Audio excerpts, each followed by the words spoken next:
کہ اللہ مسبب الاسباب ہے، وہ اسباب کا پابند نہیں ہے، وہ اسباب کا محتاج نہیں ہے، اسباب اس کے محتاج ہیں۔ اگر یہ یقین ہے تو اللہ پر ایمان ہے، یہ نہیں ہے تو تمہارا ایمان اسباب پر ہے، وسائل پر ہے، ذرائع پر ہے، مادیات پر ہے، اللہ پر نہیں۔ اس وقت کہاں راستہ تھا؟ کوئی راستہ تھا؟ سمندر ہے اور ادھر سے لشکر آ گیا ہے۔ کلا ان معی ربی سیہدین۔ اب دیکھیے ایمان کہہ دینا آسان ہے، ہوا معکم اینما کنتم، جہاں کہیں بھی تم ہوتے ہو اللہ تمہارے ساتھ ہوتا ہے، لیکن اس کا یقین قائم ہو جائے تو زمین و آسمان کا فرق واقع ہو جائے۔ یہی بات ہوئی حضور کے ساتھ۔ غار ہے، چھپے ہوئے ہیں محمد الرسول اللہ اور آپ کے وہ یار غار ابو بکر صدیق رضی اللہ تعالی عنہ۔ اقبال نے حضرت ابو بکر کی شان میں چند اشعار کہے صرف، لیکن واقعہ یہ ہے کہ بھاری بھاری نظموں پر اور قصیدوں پر بھاری ہے، طویل ترین نظمیں اور قصیدے ہوں ان پر بھاری ہے۔ ہمت ابو بکر کی ہمت جو ہے، کشت ملت را جو ابر، جیسے بارش سے کھیتی اپجتی ہے، ابو بکر کی ہمت اور عزیمت اس امت کو اسی طرح سینچنے والی ہے۔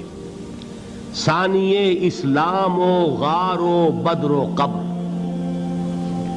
وہ دوسرے تھے اسلام میں، دوسرے پہلے کون تھے؟ انا اول المومنین، حضور فرماتے ہیں سب سے پہلا ایمان لانے والا میں، دوسرے ابو بکر۔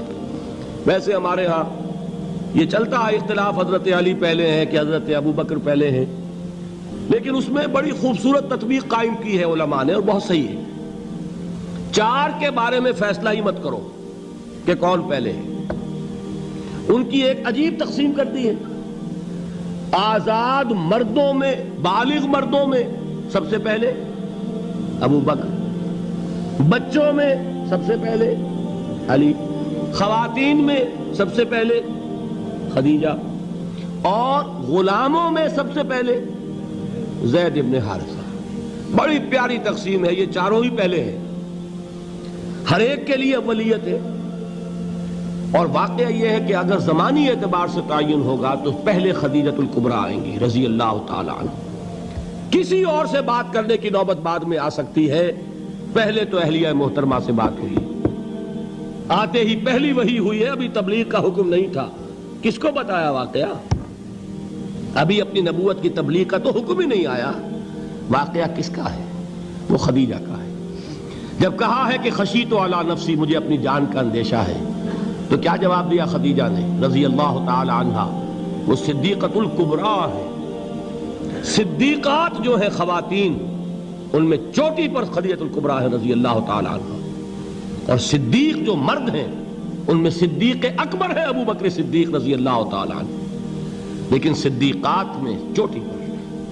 جب حضور نے فرمایا خشیت علی نفسی، کیا فرمایا؟ کیا عرض کیا؟ کیسے تسلی دی؟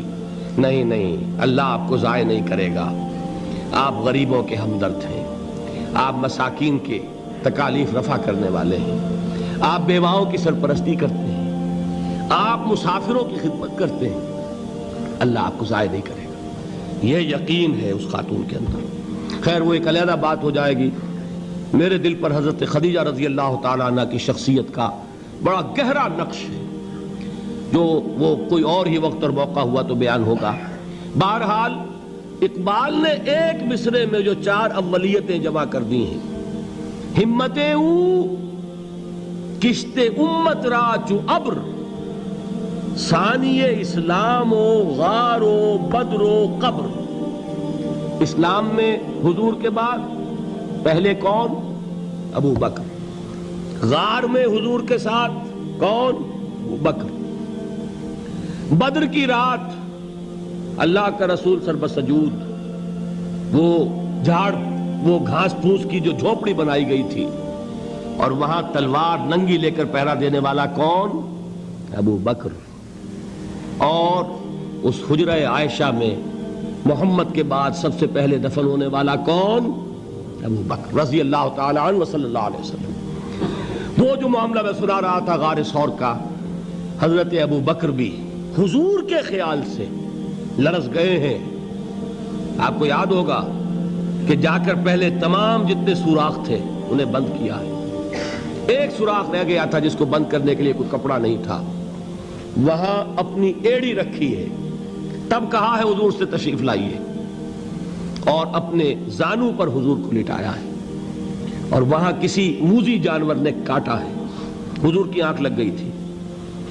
اس وقت اس بل کے اندر جو بھی بچھو ہے کیا ہے واللہ عالم, اس نے کاٹا ہے. اس کی تکلیف کی وجہ سے ابو بکر کی آنکھوں سے آنسو ٹپک گئے. حضور کے چہرے مبارک پر پڑے ہیں تو حضور جاگے ہیں, معاملہ کیا ہے. ایڑی نہیں ہٹائی وہاں سے, مبادا وہ جانور وہاں سے نکل کر محمد الرسول اللہ کو کوئی گزن پہنچا دے. ابو بکر کی ایڑی ہے, جس طرح چاہے کھا لے, ختم کر دے, جان نکل جائے تب کوئی آنچ آئے محمد پر تو آئے, لیکن جیتے جی نہیں. وہ ہے ابو بکر حضور کے خیال سے. اس وقت حضور نے پھر اپنا لعاب دہن لگایا ہے اور اس سے پھر آپ کی تکلیف ختم ہوئی. جیسے خیبر میں حضرت علی کی آنکھ دکھ رہی تھی, اس کو جو شفا حاصل ہوئی ہے وہ بھی حضور کے لعاب دہن سے ہوئی. تو بہرحال اس وقت انہوں نے کہا ہے کہ اے نبی یا رسول اللہ, اگر اس وقت ان میں سے کسی نے غیر ارادی طور پر بھی اپنے قدموں کی طرف جھانک لیا تو پکڑے جائیں گے. کیا جواب تھا اللہ کے رسول کا؟ لا تحزن ان اللہ معنا. اللہ ہمارے ساتھ ہے, کیوں گھبراتے ہو ابو بکر. یہ ہے ایمان باللہ, میرا مالک اللہ, میرا رازق اللہ, میرا محافظ اللہ, میرا مددگار اللہ, میرا پشت پناہ اللہ, میرا دوست اللہ. یہ دوستی ہے اللہ کی جو لب لباب ہے, حاصل ہے ایمان کا. اسی کا نام ولایت ہے. اولیاء اللہ کے سروں پر سینگ نہیں ہوتے. جس کے دل میں ایمان راسخ ہو چکا ہو وہی اللہ کا ولی ہے. جسے اللہ پر یقین ہو چکا ہے وہی اللہ کا ولی ہے. جسے یقین ہے اللہ میرے ساتھ ہے, میرا مددگار, میرا پشت پناہ, میرا ساتھی, میرا دوست, میرا محبوب, میرا محب. اللہ اہل ایمان سے محبت کرتا ہے. واللہ یحب الصادقین.